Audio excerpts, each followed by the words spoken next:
Hi hello welcome to Suman TV. నేను మీ పవని. ఈరోజైతే శ్రీకాకుళంలో ఏసీబీ వలలో భారీ తిమింగలం అయితే ఈరోజు పడింది. అయితే ఎంతో మంది పేదలని పీడించుకు తింటున్నటువంటి ప్రభుత్వ ఉద్యోగులు ఇప్పటికీ వారి వైఖరిని అయితే మార్చుకోలేదు. చాలామంది అయితే ప్రభుత్వ ఉద్యోగులు అయితే ఇప్పటికే ఏసీబీ ట్రాప్ చేస్తున్నారు. ఏసీబీ టెక్నాలజీ పెరుగుతుంది, సోషల్ మీడియా వచ్చింది అంటూ కూడా భయం లేకుండాను ఈరోజు సబ్ ట్రెజరీ ఆఫీస్‌లోనైతే ఇద్దరు లంచగొండులైతే ఏసీబీకి అయితే ట్రాప్ అవ్వడం జరిగింది. రెడ్ హ్యాండెడ్‌గా పట్టుకోవడం జరిగింది. అయితే సీనియర్ అసిస్టెంట్‌గాను, అకౌంటెంట్‌గా ఉన్నటువంటి శ్రీనివాసరావు, అదేవిధంగాను ఎవరైతే ఉన్నారో ట్రెజరీ ఆఫీసర్ రవికుమార్‌ని కూడాను ఇద్దరిని కూడాను ఏసీబీ అయితే అదుపులో తీసుకున్నారు. అయితే కిల్లిపాలెంకి చెందినటువంటి సచివాలయ ఉద్యోగి దగ్గర తనని ఇప్పుడు ఏదైతే ఏరియర్స్ ఉన్నాయో ఆ ఏరియర్స్ వాళ్ళ అకౌంట్‌లో పడాలి అనుకుంటే, వాళ్ళని రెగ్యులైజర్ చేయాలి అనుకుంటే ఖచ్చితంగా 20,000 రూపాయలైతే డిమాండ్ చేశారు. అయితే ఆవిడ ఇచ్చుకోలేని పరిస్థితి, పేద పరిస్థితులు ఉన్నాము, డబ్బులు ఇవ్వలేమంటూ ఆవిడ జవాబు చెప్పినప్పటికీ ఆవిడ ఫైల్‌నైతే పక్కన పడేసి కాలయాపన చేస్తున్నారు.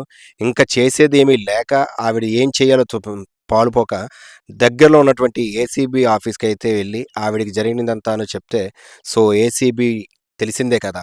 ఒక్కసారి పట్టుకుంటే ఇంక జీవితంలో ఎప్పటికి వెనక్కి రాలేదు. అటువంటి ఏసీబీ ట్రాప్ అయితే నిన్న జరిగింది.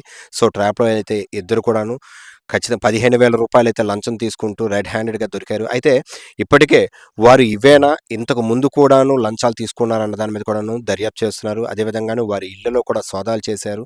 సో, వాళ్ళని ఇరువురిని కూడాను అయితే రిమాండ్‌కి తరలించారు. అయితే ఏది ఏమైనప్పటికి కూడాను ఏసీబీ వాళ్ళు వాళ్ళ యొక్క కర్తవ్యాన్ని అయితే కరెక్ట్‌గా చేస్తున్నారు. అంతేకాకుండాను ఏసీపీ, డీఎస్పీ గారు ఇప్పటికే చాలామందికి అయితే పత్రికా ప్రకటనల ద్వారా కూడాను విడుదల చేస్తున్నారు. ఎవరైనా సరే లంచం ఇవ్వడం గానీ, లంచం తీసుకోవడం 2 కూడాను చట్టరీత్యా నేరం. మీకు ఎవరైనా సరే లంచాలు అడిగినట్లయితే ఖచ్చితంగా టోల్ ఫ్రీ నంబర్ ఏదైతే ఉందో దానికైతే కాల్ చేయమంటున్నారు. అదేవిధంగా దగ్గరలో ఉన్నటువంటి ఏసీబీ ఆఫీస్‌కి వచ్చి ఫిర్యాదు చేస్తే ఎవరైతే ఫిర్యాదు అయితే చేస్తున్నారో వారిని కూడాను వారి యొక్క ఏదైతే డీటెయిల్స్ ఉంటాయో వాటిని అన్నిటిని కూడాను గోప్యంగా ఉంచుతామంటున్నారు. అంతేకాదు ఇటువంటి లంచగొండుల్ని కూడాను తరిమి కొడదామంటూ కూడాను పిలుపునిస్తున్నారు. శ్రీకాకుళం మండలం కిల్లిపాలెం గ్రామానికి చెందిన ఒక డిజిటల్ అసిస్టెంట్ ఈమె లోపింటి నాగమణి రాగిణి ఈవిడ డిజిటల్ అసిస్టెంట్గా పనిచేస్తూ 5/5/2023 రెగ్యులరైజ్ అయ్యారు. అప్పటి వరకు 15,000 జీతం ఆన్ రోడ్, తర్వాత రెగ్యులరైజ్ అయ్యారు. ఎప్పుడు విత్ ఎఫెక్ట్ ఫ్రమ్ 5/5/2023 నుంచి 2025 డిసెంబర్ వరకు రిమైనింగ్ ఏరియర్స్ శాలరీస్ తాలూకా బిల్స్ సబ్మిట్ చేయడం జరిగింది. 10వ తారీఖుని సబ్మిట్ చేయడం జరిగింది. ఆ 10వ తారీఖు నుంచి 22వ తారీఖు వరకు సీనియర్ అసిస్టెంట్ గారు వారి లాగిన్లో ఉంచుకొని ఎస్టీఓ గారికి పంపించారు. ఎస్టీఓ గారికి పంపిస్తే ఎస్టీఓ గారు ఏం చేశారు, దాన్ని ఏం బాగోలేదని చెప్పి మళ్ళీ వెంటనే రిటర్న్ చేశారు. ఇదేంటి సార్, నా బిల్స్ అన్ని బాగున్నాయి కదా, మళ్ళీ ఎందుకు రిటర్న్ చేశారు ఏంటి అని చెప్పేసి అంటే 20,000 రూపాయలు లంచం అడిగారు. 20,000 రూపాయలు లంచం అడిగిన తర్వాత అంత డబ్బులు లేవని చెప్పిన తర్వాత 15,000 రూపాయలు ఇస్తే గానీ మీ బిల్లు రిజర్వ్ బ్యాంకుకు పంపము అని ఇద్దరు కూడా కరాఖండిగా చెప్పడం జరిగింది.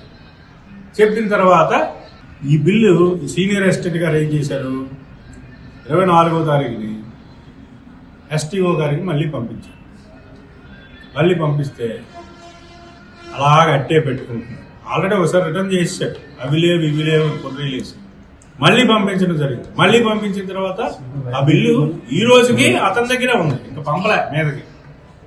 ఏంటి, లంచం డబ్బులు ఇస్తే గానీ పంపరు.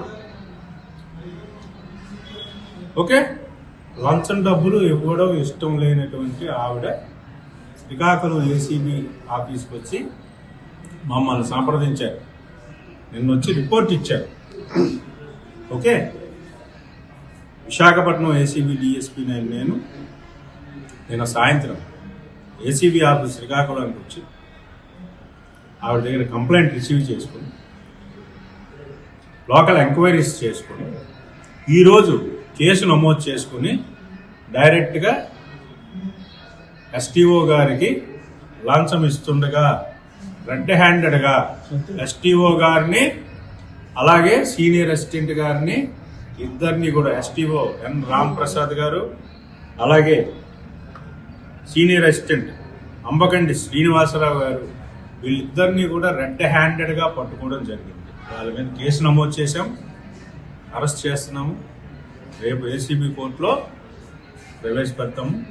అలా 15,000 రూపాయలండి. గతంలో ఏమైనా ఇచ్చారా? ఇదే ఇవ్వడం సార్. గతంలో ఏమి ఇవ్వలేదు, ఇదే ఇవ్వడం, ఇదే ఇవ్వడం. అంటే వాళ్ళ మీద ఏమైనా ఫిర్యాదులు వచ్చాయా గతంలోనే? అది వెరిఫై చేస్తున్నాం, పాతవన్నీ తవ్వి తీస్తున్నాం, ఉన్నాయేమో అని.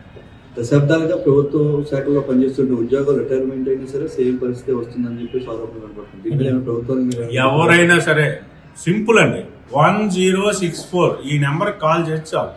ఇది టోల్ ఫ్రీ నెంబర్. ఇది అర్థమైందండి. ఇక్కడే కాదు, స్టేట్ వైడ్ మొత్తం తిరుపతి నుండి ఇచ్చాపురం వరకు ఎవరైనా సరే, చిత్తూరు నుండి కాల్ చేసి 1064కి మారంటే కన్సర్న్ ఇమీడియట్గా డిఎస్పీ గారికి కాల్ వెళ్తుంది, అతను వచ్చి యాక్షన్ తీసుకుంటారు.